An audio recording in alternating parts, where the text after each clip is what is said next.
আসসালামু আলাইকুম, সবাইকে স্বাগতম জানাচ্ছি আরেকটি নতুন ভিডিওতে। এই ভিডিওতে আপনারা জানবেন বাংলাদেশের জাতীয় পতাকা সম্পর্কে কিছু তথ্য, জাতীয় পতাকার ডিজাইনার কে, জাতীয় পতাকার রং এবং জাতীয় পতাকার মাপ সম্পর্কে।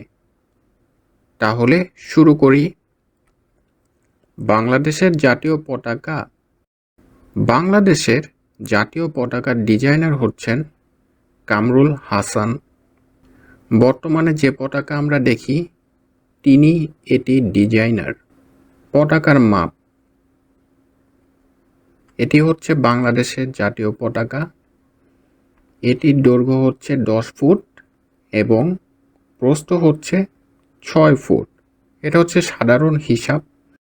বিভিন্ন ক্ষেত্রে পতাকার সাইজ বড় বা ছোট হয়, সেক্ষেত্রে এই 10:6 অনুপাতে পতাকার সাইজ হিসাব করে তৈরি করা হয়। আপনারা দেখতে পাচ্ছেন পতাকার রং হচ্ছে দুটি, একটি হচ্ছে লাল এবং আরেকটি হচ্ছে সবুজ। Thank you for watching.